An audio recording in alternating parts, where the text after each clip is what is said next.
going live. And you've disappeared. What? There we go.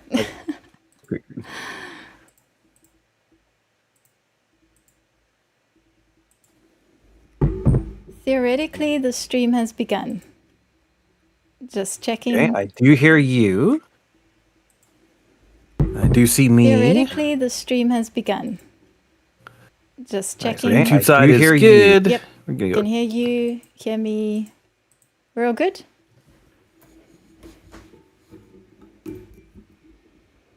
I do hear me. All right, looks like we are good.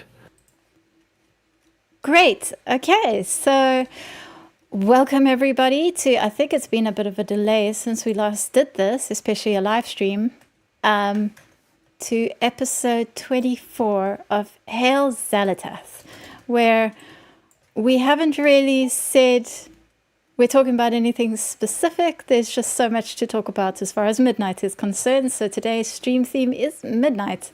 Hey Manny, how you doing?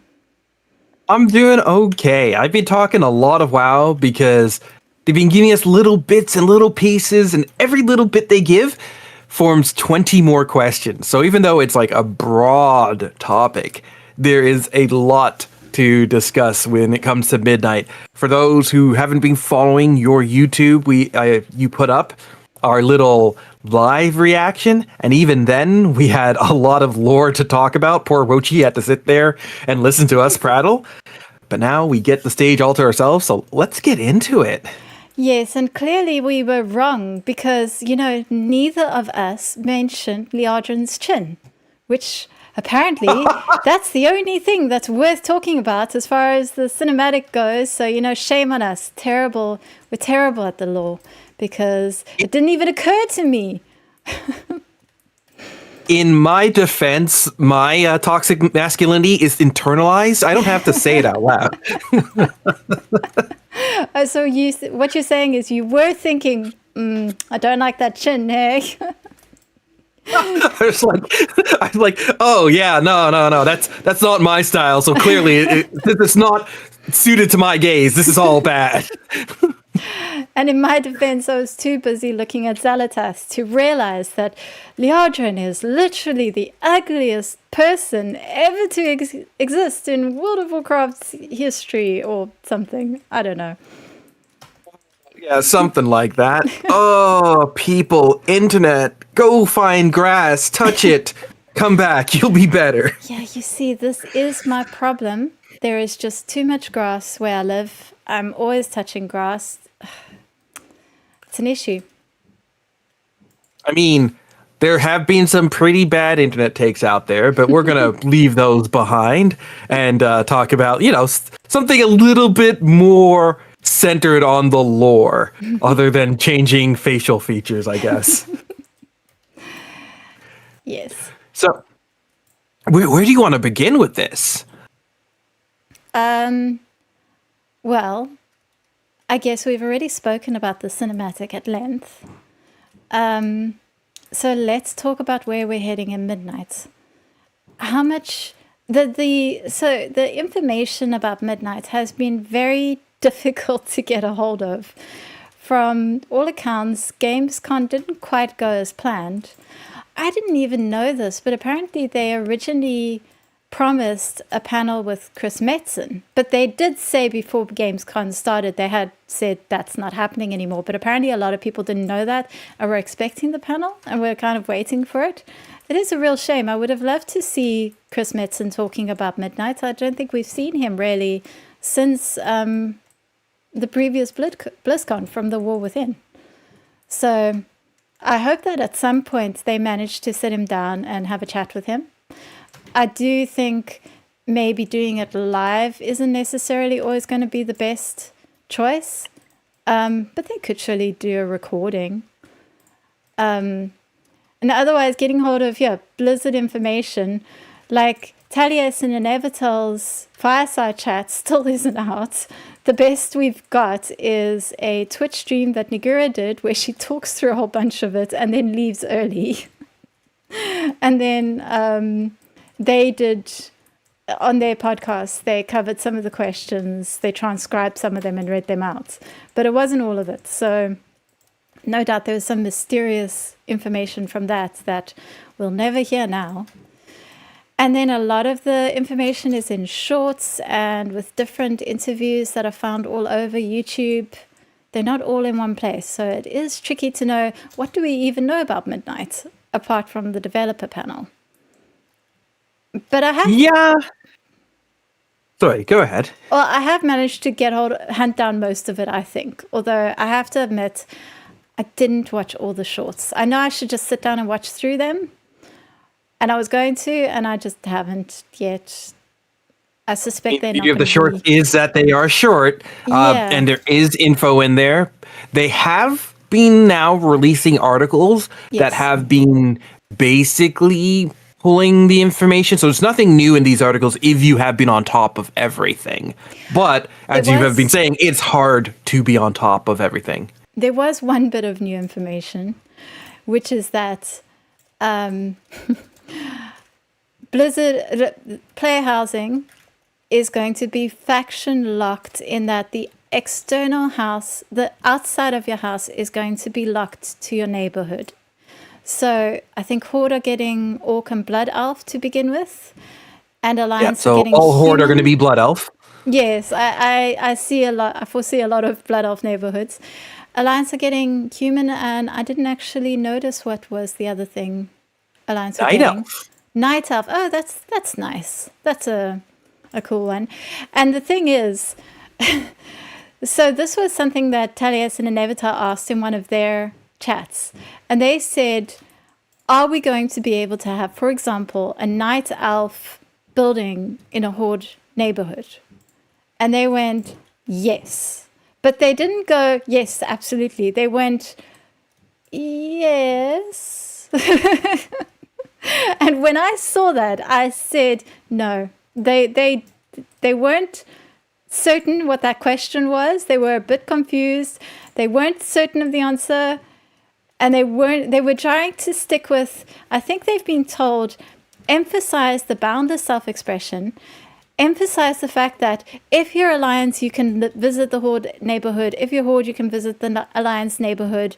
Emphasize the fact that inside your house, you can customize as much as you want. Don't talk about the fact that it's locked on the outside if you can avoid it. Because I've seen them do this a few times, actually, where someone asks them, can we have Alliance houses in Horde neighborhoods or vice versa? And they always go, your Alliance character can be in the Horde neighborhood.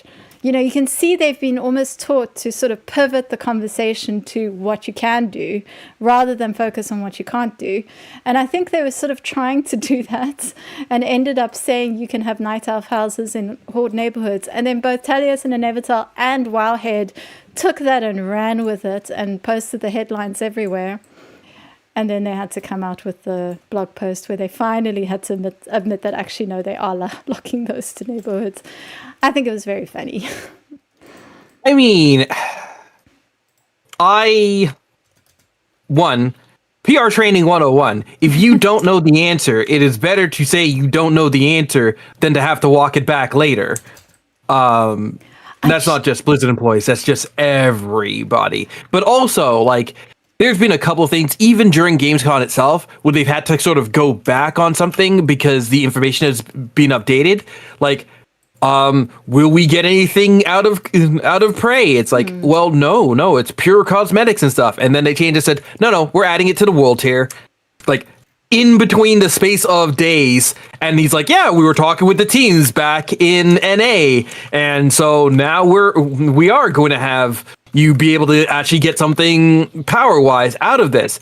And so I get it. They're allowed to change their minds, allowed to update.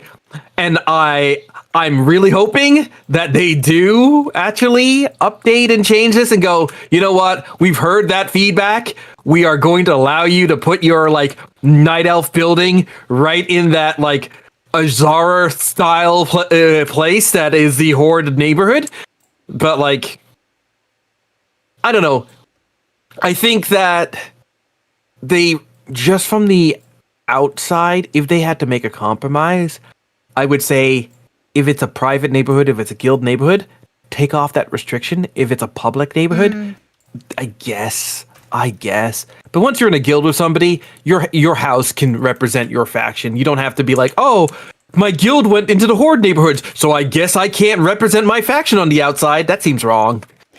Yeah, so I find myself going back on and forth on this a lot. And if I'm being honest, I'm fine with it starting out this way, at least.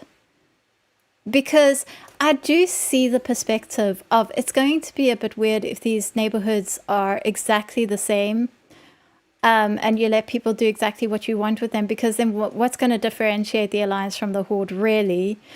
And the thing that I keep thinking of is when I first moved to Scotland, it's not something you really think about, but it took me a while to feel comfortable. I mean, a couple of years with the architecture, with the buildings, with houses. I felt weird. And like for a long time, I couldn't figure out why I felt weird. I would be walking around and I'd feel almost a little bit like I was in a dream. And I realized one day, I clicked, it's because the houses are different in a way that I can't tell you what's different about them. I honestly couldn't. Like, I couldn't describe it. We all know how they're different on the inside, that some are warmer than the others. But there's just, and it's not like, you know, it's not like houses in World of Warcraft where it's very extreme differences, but they're different. And I think that helps. It's something I actually now really appreciate. Whenever I'm watching a movie based somewhere else or something, I notice that the streets are different in a way that's just not how it looks where I live. And I kind of like the idea of that in World of Warcraft, where if you go into the Alliance neighborhood versus the Horde neighborhood, you get an immediate feel of there being a difference in culture, because there is supposed to be little differences here, you know? That said, I do agree that private neighborhoods, at least, they should consider lifting the restriction, because people should be able to do what they want. And also, it does get a bit weird when you're telling Forsaken players that they can't have human houses.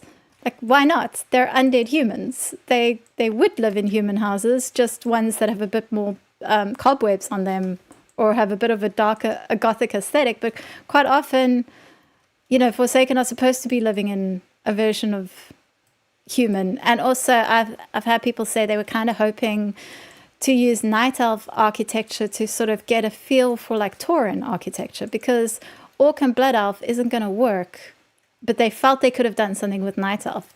And like that is, so on that side, I also empathize with people. And I definitely feel very bad for anyone who had their heart set on one aesthetic and they're not going to be able to have it. So yes, I keep going back and forth. But I do think it's okay that if it starts out that way, just so that people can get a feel of what the differences are going to be like. Maybe they lift the restrictions later. Okay. I love your story about like how the architecture had that influence on you, even if you couldn't quite pin it at first. Okay, 1 second. I am an architecture lover. Wow. One of the careers that I had considered was like going into architecture. So like this is something that like, even though WoW housing, I'm like, I'm not like the biggest enthusiast of, I still have a lot of love for architecture and what shapes do and how things are set up and what that means for people. So I really love that you had that impression. And I think that kind of, how do you make neighborhoods unique to one another when they're coming from these somewhat pre-planned, prefabricated sort of setups? I think that if you allow Alliance and Horde housing exteriors to intermingle, that helps. It's also based on that I think they really need to allow for multiple styles of the same race. So even if you are a human exterior, you should have something that is more brutalist, something that is more cottage core, right? Like that sort of change, even within that, can help. And that would actually allow people to like be like, okay, I don't like this orc aesthetic, but I'd like to do something along the lines of this. That means that somebody could put up, like, when we get to Torrens, they could do something that is based on one part of it, but not another part. I don't want all Torren buildings to look like teepees, because that's what they looked like in vanilla, right? They were very one note. Yeah. So this is a good opportunity for them to build upon that, especially since this is an evergreen thing. Now, that is more work, but if you're doing all this customization on the inside, I think you should allow for that on the outside. I don't, because quite frankly, the way that architecture has been in the World of Warcraft has been so incredibly static, and that doesn't happen. When you are going through a town, you can tell from a number of things when the town was built, right? In modern, it's a lot more prefabricated. It's a lot more the same. Even the way the streets are laid out in California is different than how the streets are laid out in Maine. The way the streets are laid out in Ireland is different than the way they would be laid out in South Africa. There's so many things, not even just the buildings themselves, but how the town is organized. And that sort of stuff could happen, but it would require so much more. Like, if you've ever played sim games, right, like Sim City or Metropolis or any of those sort of games, part of the fun is like how you build out the things, where you place one thing or another. And if Warcraft wants to throw in like, okay, this is your town square, and like, do you want to put your meeting board here, and do you want to put like the board for the like town quest that I can't remember the name of here, just that little bit of customization is going to make your version of the same town different than somebody else's, because people are going to switch that around. I used to play Animal Crossing back in the day, and I enjoyed Animal Crossing, and I think that maybe what they need to do is just have the towns be set up in a way that the core of it is like set up in like relatively the same place, but has like a little bit of differentiation between it. So you can have like one place where the little hobby store where you buy your pickups is off to the right, or in another one it's off to the left. Doesn't make any real difference cosmetically, doesn't make any real difference mechanically, but it will make your town feel that much different and that much unique to you. I suppose one of the things that has a lot of people worried is, I mean, the way that they described it is they said the external part of your house is going to be done in a way that's similar to barbershop customizations. And have you seen what it's like customizing a human on the barbershop as opposed to, say, a goblin? Because humans have ridiculous amount of options. It's not all even across the races. And I mean, apart from the Alliance getting human and night elf, Horde getting orc and blood elf, and you joked there that everyone's going to choose blood elf, but like a lot of people are, or are expecting to, because even in the artwork that we've seen so far, Alliance houses are looking very versatile. They have towers and spires and all sorts of things, stables and stuff.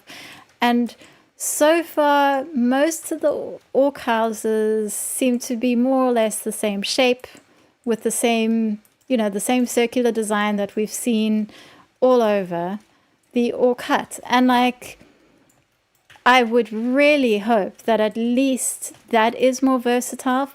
And in a way that, in fact, when I first saw the preview for, what is the area in Midnight? The troll area? What's it called again? My head is completely... Is it Zulaman? Zulaman, yeah. Yeah, when I first saw the preview for Zulaman, there's a house that's got like grass, like a grass roof, and it's like vine covered wall, and it's really pretty. I thought that was a player housing house. I thought, oh cool, they've done something interesting, like an option for the orc houses. It's not, it's a Xal'atath house, but hopefully they have done that anyway. Like hopefully the orc houses will have some options on them that at least, even if it's not Tauren, even if we don't have like Tauren and Troll options yet, you can still get the vibe because of the ways you can decorate the outside. That's what I would hope.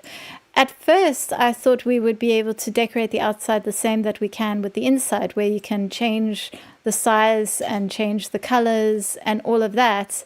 And I thought with that, you could maybe build something Tauren looking. But if it's a barbershop situation, then it doesn't sound very boundless self-expression of them. That's not necessarily true, but yeah. I mean, well, I'm hoping at least there'll be color options. Oh my god, there better be. I do not need every orc hut to be the same red and brown. No. At least give me some colors. Yes. And like, I do appreciate that they're going to be limited because they are starting off with what they've been able to make available with just the 2 races. Hopefully, we will get updates very quickly on the outside of these houses, and get so that everyone can have representation very soon. But yeah, we'll have to see. I think because I already know obviously my main is Horde, but I already know which guild I want to have my Alliance house in, which guild I want to have my Horde house in, and I already have an idea of what I want to do for each house. And with the Alliance house, I've got my heart set on a Mage Tower. So as long as that option is available to me on the Alliance side, I'll be happy. But I wouldn't want a human Mage Tower in the Horde area anyway, because I want my Blood Elf architecture. So I guess my opinion is a little bit colored by the fact that I know I've got what I want. So that does make me a little bit more open-minded to what they're offering, I suppose. I guess? I don't know. I had this really strange and somewhat backwards experience with the housing. And simply that was that the housing preview they did where you got the virtual tour actually took me out of housing a little bit. And that's because the way they set it up was this like montage, almost this medley of all these different things you could do with housing. And so like the upstairs was Night Elf and the downstairs had like some orc stuff in it, and then and then there was like a Mage Tower thing, and it was like everything was everywhere and doing nothing cohesively. And like the fact that it wasn't cohesive was what really took me out of it. So like I would like if I can like accent with some stuff from like the different races and such, but I'd like to be able to have enough customization within like that one aesthetic to make that work. And like that's a big thing for me. So like I don't want to have to like, oh, if I'm doing a kitchen, they didn't offer enough stuff that was like Night Elf to like make a kitchen that seems good. Or like the only thing that really does like a nice library is the human stuff, because why orc read books? Right? So like I'm worried. They said they have thousands of stuff, but like obviously boundless self-expression means that there will always be a limit to it, right? Yeah, I do find the terminology that they keep using very, very funny. They're always talking about the 2 in particular. It's boundless self-expression and deeply social. And like, especially deeply social, I'm always like, what does that mean? It's just, the more I hear it, the worse it sounds. And every time one of the devs actually says it, like there's an interview where Ian Hazacostas hits both those phrases in like, with 10 seconds space from each other. It sounds so, robotic and like their parrots just repeating the talking points that they were taught. It sounds very meaningless. And with this restriction on the outside of houses, well, again, that's not boundless self-expression, is it? And that's the thing, is like, that said, there is going to be so much variety. And the fact that the inside is going to be a lot more versatile, I think could still translate to their precious boundless self-expression. I do know what you mean, though. To be honest, they've made a big deal about this housing preview that you can go look at on the website. And I don't know if it's been the best way to introduce housing to players, because, for example, one comment I've seen a lot of is people saying it's so cluttered. And it is. And I've seen people praise it, say it makes it very cozy. But honestly, seeing it in 2D like that, but cluttered, it's unpleasant. I don't like walking through that house. I went through it a lot.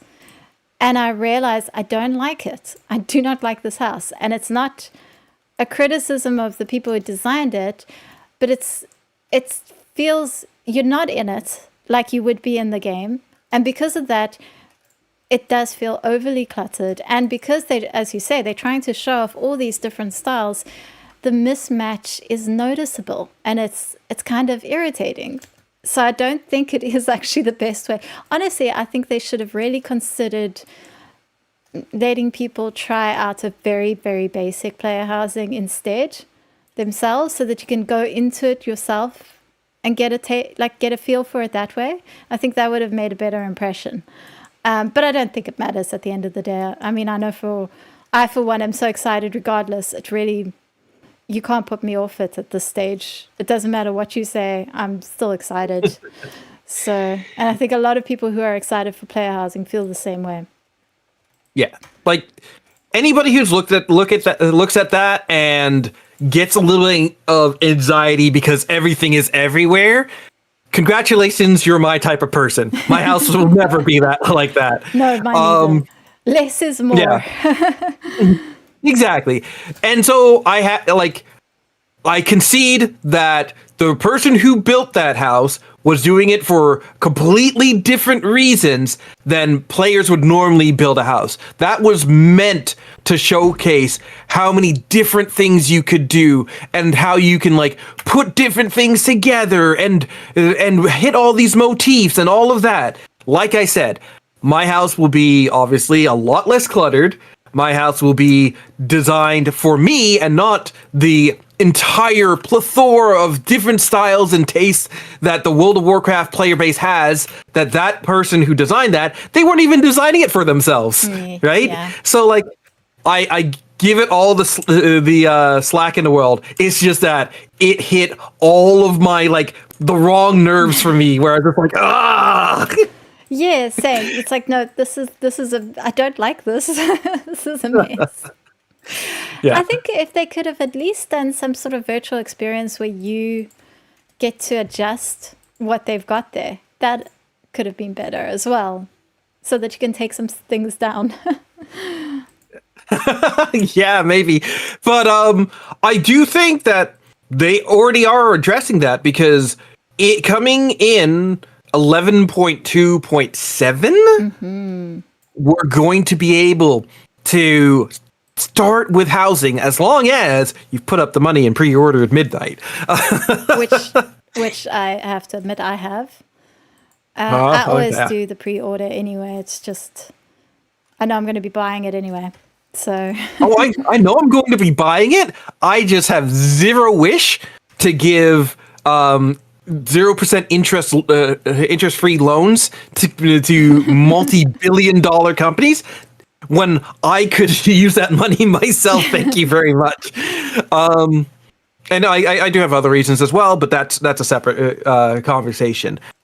So if you do have the midnight pre-ordered in 11.2.7, you'll get a scaled down version of housing. And what I mean by scaled down is that you will be able to customize your house. You'll be able to select a slot. You'll be able to do stuff with your guild or your private community or your public community to get that started. But all of the mechanisms that they're saying that are about the community things won't be active. You won't be like doing there's no endeavors or anything like that. exactly. That's coming with Midnight.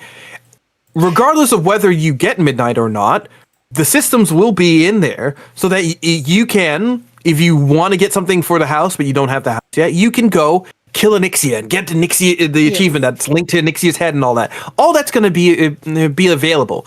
That, I think, is the best preview of housing, because that will allow you, if you've pre-ordered, to set up your house and test out the things and be like, okay, this is how it is, right? Yeah. And even if you don't do that yourself, you can go over to what are you going to say? Twitch.tv/Discordian Kitty and see how she sets up her house, right? No, I'm going to be streaming that a lot. I have so many plans. Right, and I think that's going to be the better preview. So when Midnight comes along, if you haven't already started diving in yourself, you already have all these different people who have set it up in all these different ways that have been genuinely enjoying the system. And I think that instead of the virtual tour, they really should have had just like they've got Wowcraft and they have Linksy and they had those content creators sort of set up their own house, but they couldn't take any videos or stuff, right?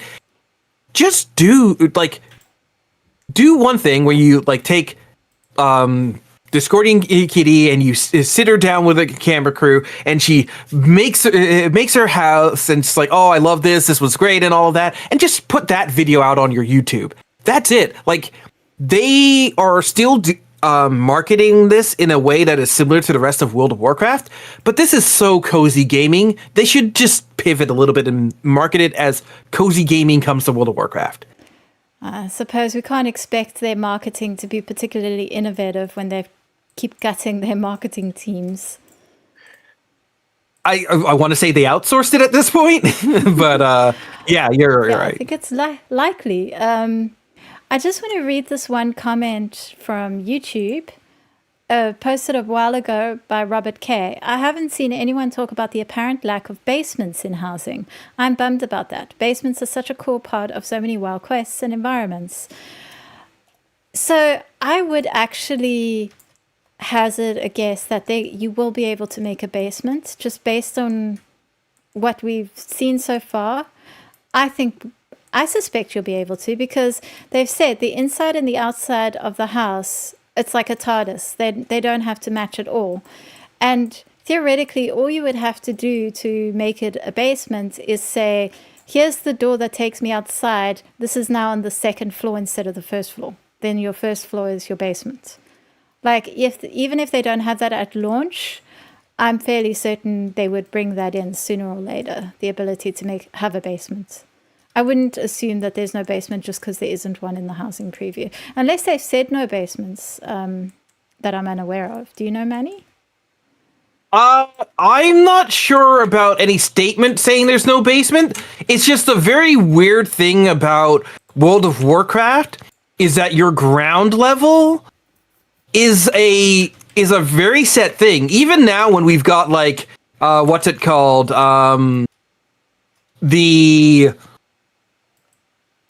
What do they call it when they did airlock for the Zerla Caverns to allow into the underground thing? Yeah, I don't. Which is like, what it's called. Yeah, I believe it's airlocks. But anyways, having like a zone exist underneath a zone, even then, your ground floor is your ground floor. Like, they might build something up so you have some extra elevation, but like, even in World of Warcraft, where you go under, like, into a keep and you go down the stairs and you're going into, like, what is a basement?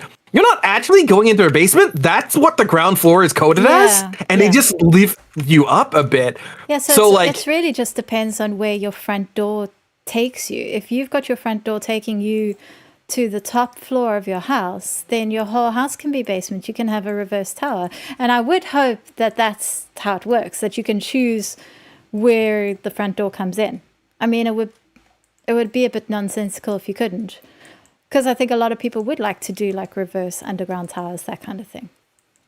your own your own Kazran reverse tower that kept on getting what was it? It was like reverse Karazhan was like a theory that people had, like the upside down Karazhan where you would go further and further underground.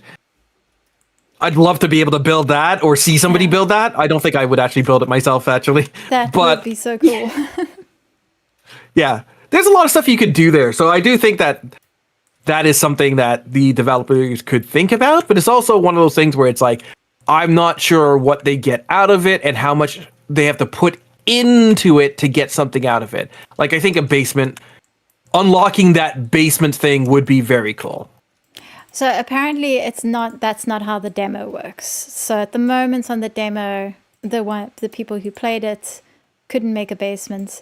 But yeah, that feels like something that even if it's not available at launch, they would make it. Because again, it's really about door placement. It's not like they would have to code underneath your floor. That would just be a new ground floor.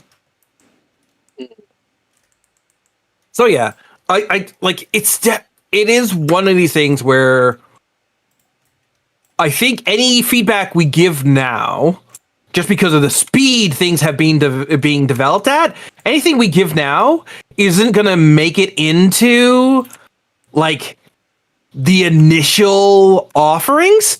But I'd love to like get them thinking, get them started on how they're going to expand upon this feature in my mind. Yes, and they have said they're very, very actively paying attention to how the community reacts, and we can actually expect changes based on how people react. I think we'll see, like we'll get the housing, and then I think we'll see a huge update at some point that'll be based on initial community reactions, because they haven't really had that yet. The most they've had is some content creators have tested out housing, but it's going to be a different story when people at large are testing it out. That's when the real sore points for the community come out as well. I mean, for example, when they just tested the Midnight Cinematic on us, we didn't even think about the problem that was the Jinn. Sorry.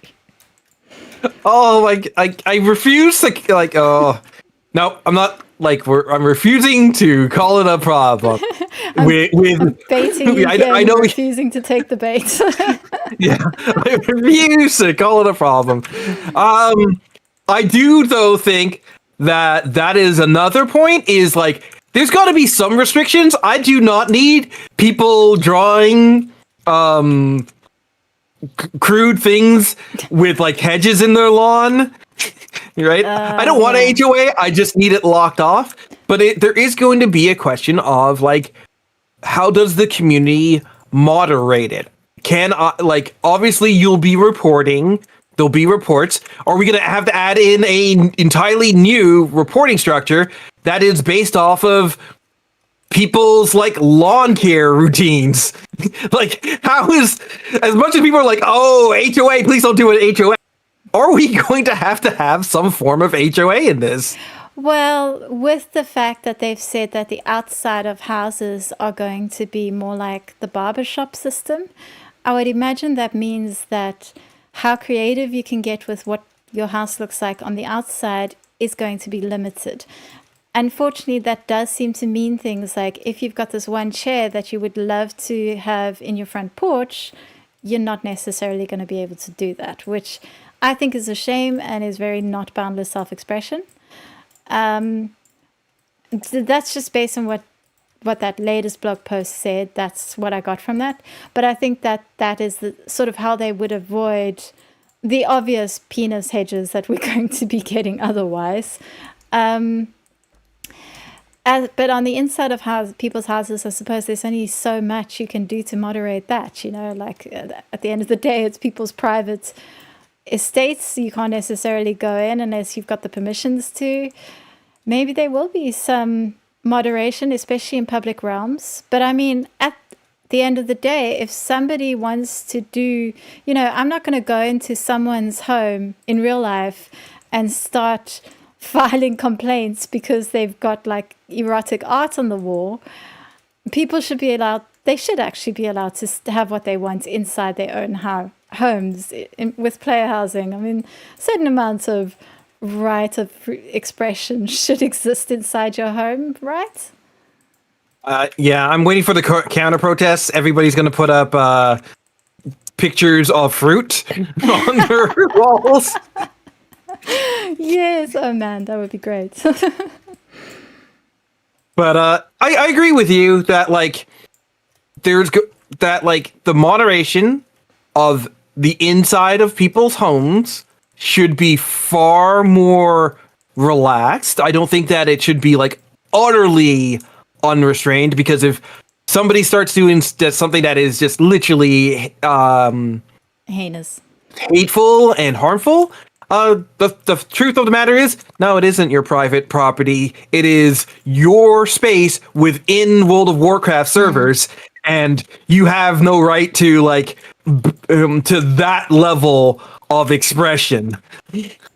So what? And you're right. Like, if it is where the best I can do is like, here's a slot where I can put in the pagoda, and like, this is where I can put in my little atrium thing. That limitation means that they are just by default more controlling of the exteriors, and you're less likely to cause a stir in the neighborhood. And so I agree with you there. The last part of it, I guess, would be simply that,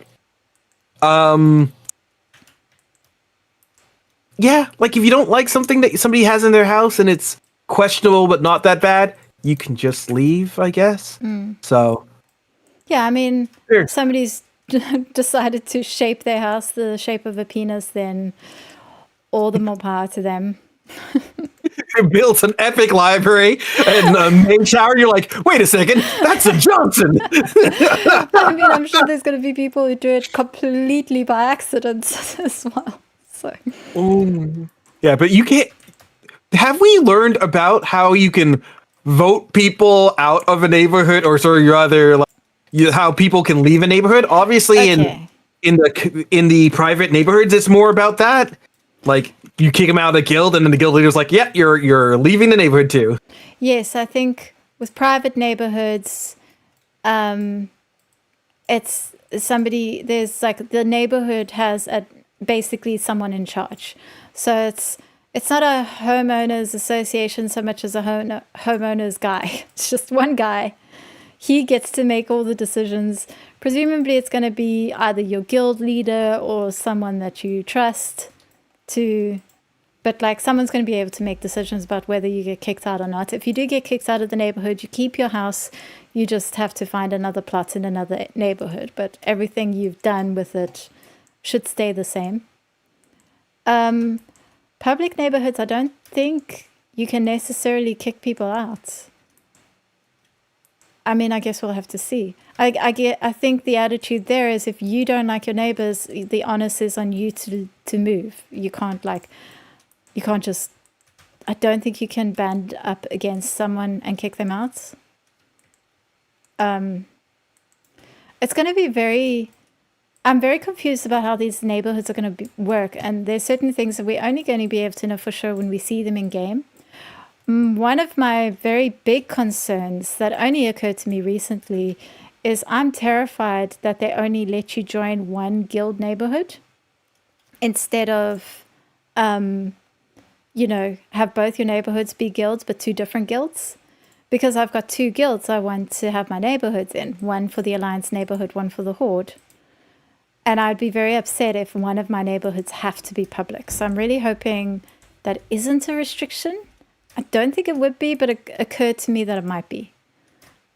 Well, I also worry, like, let's say, like, for you, it doesn't seem like an issue, but, like, let's say that you want to join two guilds, like, that's available, but both of the guilds that you play with, they decide to go with one faction or another. Yeah. Both of them are alliance guilds, and it's like, oh, so, like, what are you doing in that situation? Are you now unable to join one of your guilds neighborhoods because you've already joined the other? Yeah, I think that is a problem people are going to run into, because they have seemed to be very clear you can only be in one alliance and one horde guild, one alliance and one horde neighborhood.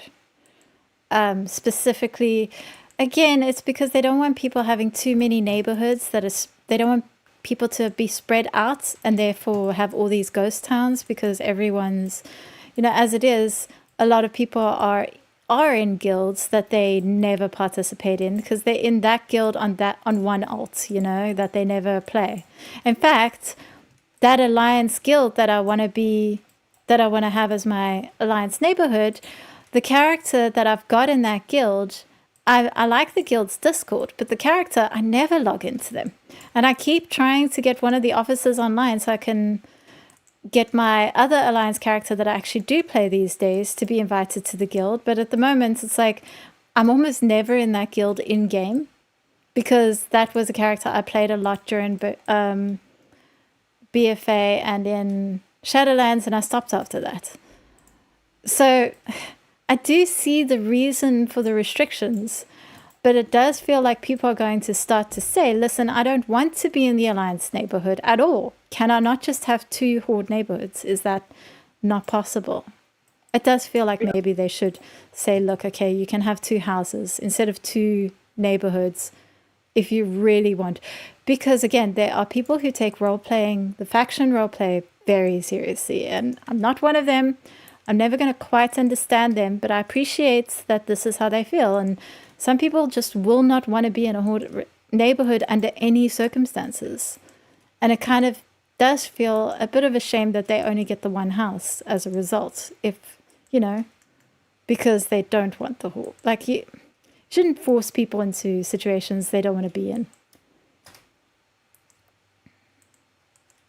I keep thinking about it, and there's also other things that like just make me go like, what is the plan here? One of them being, if you are the quote unquote person who really wants to do the Goldshire human thing, and you join a private neighborhood, whether that be like just a commissioned one or a guild one, and then later on they add in a night elf aesthetic. And now your guild leader, or the person who's in charge of that, right, wants to do the night elf ecstatic. And like, does your neighborhood change? Does the person who like commissioned that have to start up a new neighborhood, and then your neighborhood gets shut down?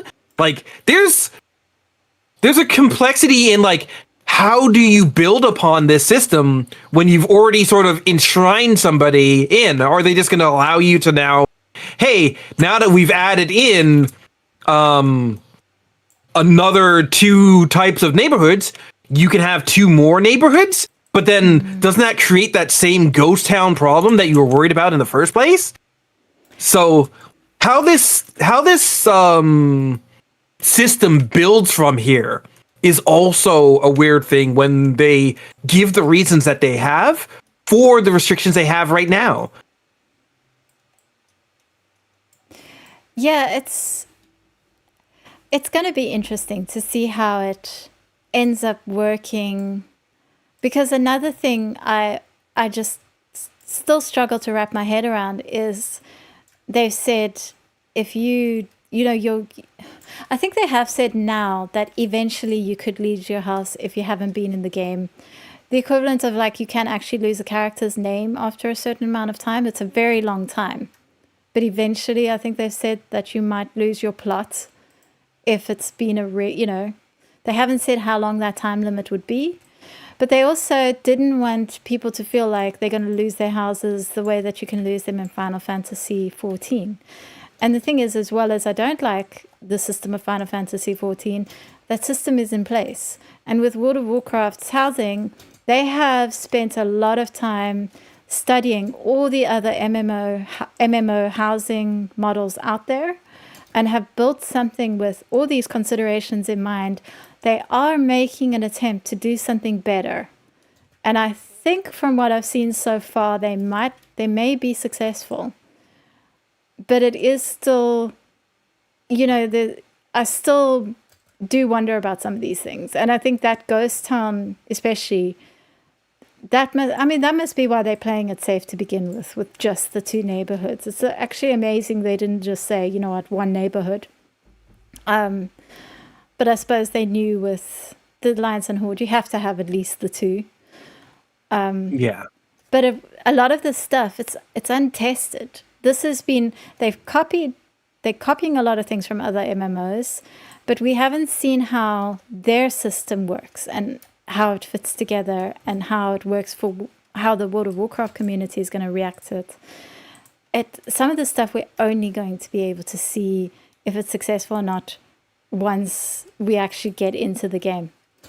I do hope they start to bring in more neighborhoods, but again, on the other hand, maybe it won't be necessary. Maybe they do. You can have more than one house in a neighborhood before they do. Oh, I don't know. I actually don't know how it's going to work.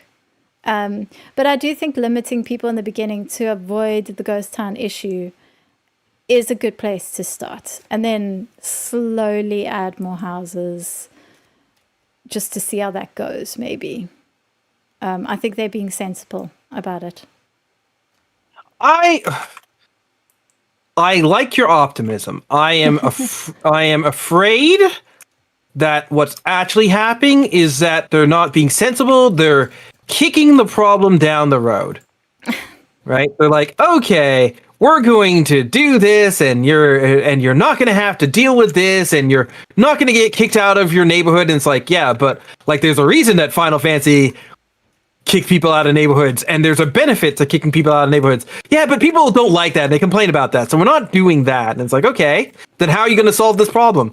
Well, we'll figure it out later. It's like, okay, but how are you going to expand upon this thing? Oh, we'll figure it out later, right? And it's like,